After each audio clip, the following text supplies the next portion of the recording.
देखो, आज हम लोग फाइनेंशियल मैनेजमेंट में सेकंड टॉपिक जो कैपिटल एक्सपेंडिचर डिसीजन जो 2 वाला चैप्टर है, उसमें ये लोग किसकी बात करेगा? तुम्हारा discounted payback period.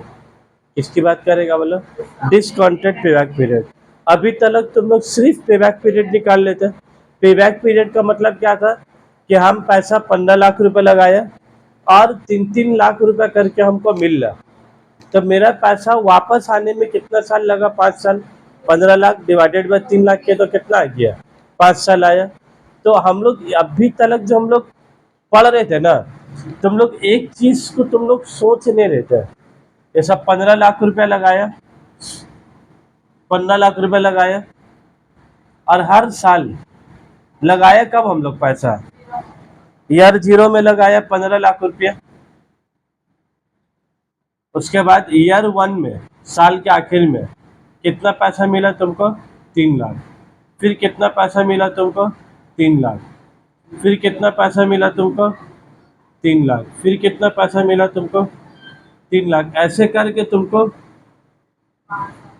Year 2, year 3, year 4 और ईयर 5, ऐसे करके तुमको 5 साल लग गया तुम्हारा 15 लाख। तो जो इनिशियल इन्वेस्टमेंट होता है ना, उसको हम लोग कैसे लिखते हैं? माइनस में।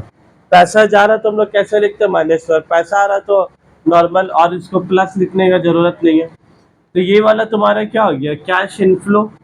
और ये तुम्हारा क्या हो गया? Cash outflow, initial investment.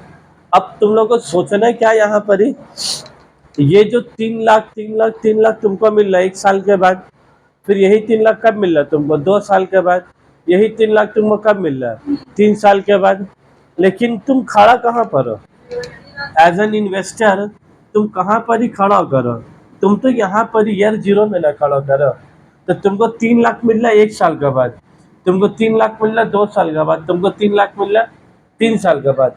तुमको देखने में लग रहा है कि हर साल 3 लाख मिल रहा है, लेकिन जैसे जैसे और दूर जाते जा रहे हो, वहाँ का वैल्यू को ईयर 0 का टर्म्स में निकालोगे तो उसका कीमत 3 लाख के रहेगा कि 3 लाख से कम निकलेगा। ये 1 साल के बाद जो निकाले उसका कीमत थोड़ा सा कम होगा। 2 साल के बाद 3 लाख दे रहा, तो उसका कीमत क्या होगा? और कम हो जाएगा। ये 3 लाख निकालोगे 3 साल के बाद, तो उसका कीमत आज के डेट में निकालोगे तो क्या, तुमको भले से आ जाए 2026, तुमको पैसा कब देगा? 2029 में। तो 29 से मिलेगा 3 लाख। क्या महंगाई नहीं बढ़ जाएगा? तो वहाँ का 3 लाख के हिसाब से आज का 3 लाख का वैल्यू क्या होगा? कम होगा। मतलब आज तुम 2,60,000 रुपये में जितना सामान खरीद पाओगे 2029 में, उतना ही सामान खरीदने के लिए तुमको क्या है? ज्यादा पैसा चाहिए। तो तुमको मीन करना क्या होगा बोला तो यहाँ पर हम लोग पे बैक पीरियड जो निकालेंगे, अब हम लोग पे बैक के हम लोग डिस्काउंटेड को ध्यान में रखेंगे। डिस्काउंटेड को ध्यान में रखेंगे। तो यहाँ पर जब फार्मूला लगाओगे तुम 1+i⁴ n करने होगा। ये 1 साल करेंगे तो कितना साल टानेंगे? 1 साल। ये पैसा को 2 साल टानेंगे तो कितना हो जाएगा? 1+i⁴ ये पैसा को 3 साल अगर टानेंगे तो 1+i⁴ जितना साल जाएंगे उतना साल। अब तुम लोग दो चीज पढ़े, तुम लोग present value of single cash flow भी पढ़े, अब प्रेजेंट वैल्यू ऑफ एन्युटी भी पढ़े। तो यहाँ पर ही हर साल अमाउंट क्या है? Same. Time gap between the two amount is also same. तो तुम एन्युटी का फॉर्मूला भी क्या बैठा सकते हो। लेकिन अगर अमाउंट चेंज हुआ, 3 लाख, कोई साल 3 लाख मिल रहा है, कोई साल 4 लाख मिल रहा है, कोई साल 2,80,000 रुपये मिल रहा है, हर साल सेम अमाउंट तो भी कोई जरूरी नहीं है। तो फिर हर साल का डिस्काउंटिंग तुमको क्या अलग अलग से करना होगा। तुम सबका एक साथ डिस्काउंटिंग कर नहीं सकते हो। सेम अगर रहा तो एक साथ पीवी फैक्टर वाला फार्मूला क्या है, एन्युटी वाला फार्मूला लगा देंगे, 3 लाख इंटू 3.33 एक बार में आ जाएगा। लेकिन यहाँ पर ही हर साल सेम है क्या अलग अलग? तो वही बात है, अगर सेम रहेगा तो काम आसान हो जाएगा। अगर कैश इनफ्लो का पैसा सेम रहेगा तो क्या है, तो हम लोग कैश इनफ्लो बोलकर वर्ड नहीं इस्तेमाल करेंगे। कौन सा वर्ड इस्तेमाल करेंगे बोलो? CFAT, cash flow after tax. Inflow इसलिए नहीं बोल रहे ना, लोग पैसा आने का बात करेगा। एक तो ये वाला, तो तुमको अब देखना पड़ेगा कितना रुपया, 15 लाख रुपया लग रहा है रिकवर होने में, तभी बताओ कितना साल लग रहा था? 5 साल। लेकिन अगर जहाँ डिस्काउंटिंग करेंगे तो 15 लाख रुपया जो मिल रहा है उसका वैल्यू क्या होगा, और कम हो जाएगा। तो अब 15 लाख रुपए रिकवर करने में और एक आध साल तुमको क्या होगा, और बढ़ाने होगा, तब जाके तुम्हारा 15 लाख रुपए क्या है। हम लोग पहले जो पढ़ रहे थे, हम लोग टाइम वैल्यू ऑफ मनी को कंसीडर नहीं कर रहे थे। वो टॉपिक का नाम क्या था, सिर्फ पेबैक पीरियड। तो हम लोग ये बात को कंसीडर ही नहीं कर रहे थे, 1 साल के बाद मिल रहा, 2 साल के बाद 3 का डिस्काउंटेड पेबैक पीरियड में ये भी बात को तुमको क्या है सोचना होगा। तो बस इतना ही सन काम बढ़ता है।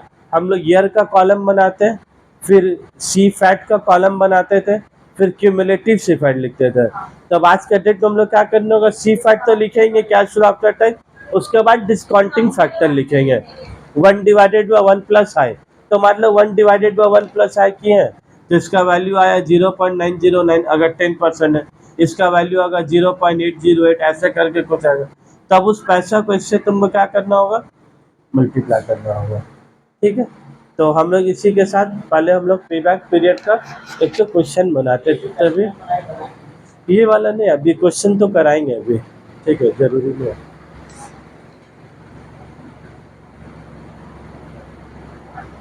डिस्काउंटेड पेबैक पीरियड तुम लोग का है 2019 ऑनर्स में। ठीक है, तो हम सोच रहे ना, हाँ ये तो होगी एक बात आज ये वीडियो में बताना था, payback reciprocal. Payback reciprocal, reciprocal क्या हुआ ना, बस फार्मूला को उल्टा कर देना। पेबैक पीरियड का फार्मूला क्या था, अभी लोग डिस्काउंटेड को कंसिडर नहीं कर रहे, खाली पेबैक रेसिप्रोकल। मतलब क्या गया बोलो, बस हम लोग उसका फार्मूला क्या कर देंगे, annual cash inflow divided by, पहले फार्मूला क्या था, इनिशियल इन्वेस्टमेंट ऊपर था और सी फैट नीचे था। यहाँ पर क्या हो जाएगा, सी फैट ऊपर हो जाएगा और इनिशियल इन्वेस्टमेंट नीचे हो जाएगा। और हैशटैग में देखो मैं एक तो बात लिखा, the payback reciprocal is considered to be an approximation. किसके बाद क्या बोला इन लोग, एग्जैक्ट नहीं बोला is the approximation of the internal rate of return, जिसको हम लोग क्या बोलते हैं, IRR। IRR के मतलब क्या होता है, इंटरनल रेट ऑफ रिटर्न, मतलब हुआ ये वो रेट ऑफ रिटर्न होगा, ये वो वाला आय होगा, ये वो वाला आय होगा जिसमें ना ही तुमको फायदा होगा और जिसमें ना ही तुमको नुकसान होगा। ये वो वाला IRR होगा, ये वो वाला रेट ऑफ रिटर्न होगा जिसमें ना ही तुमको फायदा होगा और ना ही तुमको लॉस होगा। मतलब हम लोग क्या बोलते हैं, present value of cash inflow, present value of cash inflow is equal to present value of cash outflow. जितना रुपया आएगा और जितना रुपया जाएगा वो दोनों क्या होगा, तुम्हारा बराबर होगा। तो वो आय ढूंढना को ही हम लोग क्या बोलते हैं, इंटरनल रेट ऑफ रिटर्न। जैसे हम लोग अभी पहले पढ़ने पढ़ रहे थे कि cost of capital R return on investment, जब मेरा आर के से बड़ा होगा, जब मेरा आर के से छोटा होगा। यहाँ पर लोग आर के से बड़ा और आर के से छोटा का बात नहीं कर रहा है, यहाँ पर बोल रहे ये वो वाला आय होगा, या तो आर भी हो सकता है या तो के भी हो सकता है, ये वो वाला आय होगा, ये वो वाला इंटरेस्ट रेट होगा जहां पर कंपनी को ना ही फायदा होगा और जहां ना ही पर कंपनी का नुकसान होगा। मतलब present value of cash inflow is equal to present value of cash outflow. तो कैश आउटफ्लो तो आज का तो 15 लाख का 15 लाख ही रहेगा, इसको डिस्काउंटिंग करने का कोई ज़रूरत है ही नहीं है। मेन डिस्काउंटिंग किसको करना, हम लोग को ये पांचों आइटम को करना है। तो वही रेट ऑफ रिटर्न को हम लोग क्या बोलते हैं, तुम्हारा इंटरनल रेट ऑफ रिटर्न।